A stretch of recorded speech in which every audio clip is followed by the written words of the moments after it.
বিসমিল্লাহির রহমানির রহিম। সুপ্রিয় দর্শক, আমরা আজকে চলে আসছি আইব ভাইয়ের ধান চাষ দেখাতে।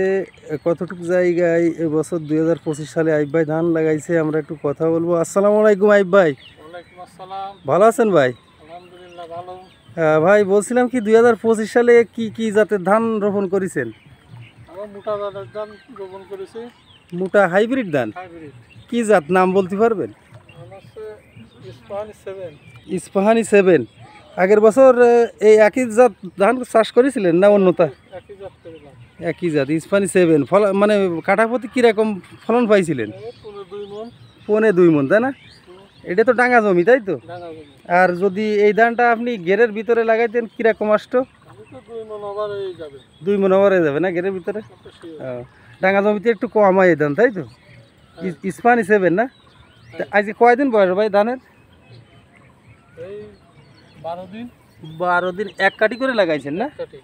এক কাটি 12 দিন বয়স। সার কয়বার দিছেন মোট এই ফোন তো?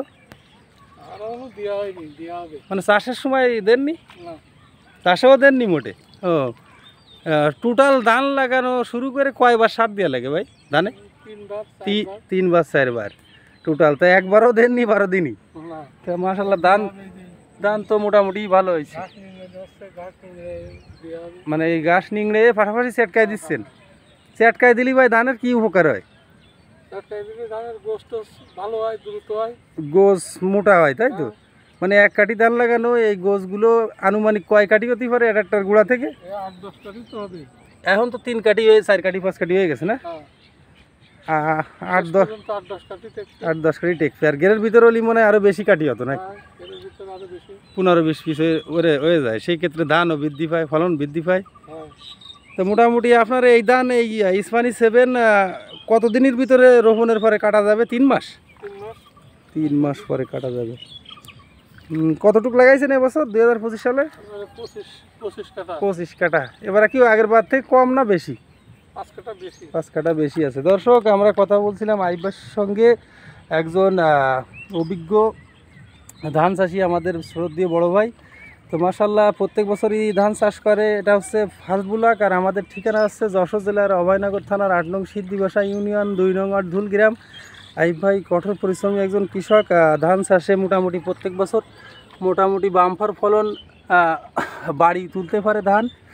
সেই আলোকে আমরা আজকে আসছিলাম আইব ভাইয়ের সঙ্গে কথা বলতে। আইব ভাই 12 দিনের মাথায় তার এই হাইব্রিড ইস্পাহানি 7 ধানের জমি চটকায় দিচ্ছে এবং বন নিংড়ায় দিচ্ছে। মোটামুটি অনেকেই, বেশিরভাগই কৃষক চাষ দিয়ে জমিতে ধান চাষ দিয়ে এমনি সার ব্যবহার করে ধান রোপণ করে। কিন্তু আইব ভাই এবছর হয়তো টাকার অভাবে নাকি আইব ভাই এবছর সার প্রথমে দেওয়া হয়নি নাকি? হ্যাঁ, যাই হোক, বোঝা গেছে হয়তো টাকার অভাবে ফার্স্টে মানে জমি চাষ দিয়ে এমনি সার দিতে হয়, ওইটা দিতে পারেনি। তো 12 দিনের মাথায় আজকে ধান নিংড়ায় দিয়ে চটকানি দিয়ে এরপরে সার মারি দেবে। মাশাআল্লাহ আস্তে আস্তে 3-4 বার সার দিতে হয়, সেই নিয়ম অনুযায়ী সার দিয়ে দেবে, ধান আরও ভালো হবে। তো আইব ভাই ভালো থাকেন। সুপ্রিয় দর্শক, আমরা ইনশাল্লাহ সুপ্রিয় দর্শক, আমরা কথা বলছিলাম আইব ভাইয়ের সঙ্গে, দেখাচ্ছিলাম আইব ভাই সেই ইস্পাহানি 7 হাইব্রিড ধান চাষ। তো সবাই ভিডিওটি ভালো লাগলে লাইক কমেন্ট শেয়ার করে সঙ্গে থাকবেন, চ্যানেলটি সাবস্ক্রাইব করবেন। তো আজকের মতো বিদায় নিচ্ছি দর্শক। আর একটা কথা না বললে নয়, সব সময় প্রতিবেশীর সঙ্গে ভালো ব্যবহার করবেন, সবাই সবাইকে ভালো রাখবেন, সেই প্রত্যাশায় বিদায়। পরবর্তী ভিডিওয় কথা হবে। আজকের মতো বিদায়। আল্লাহ হাফেজ।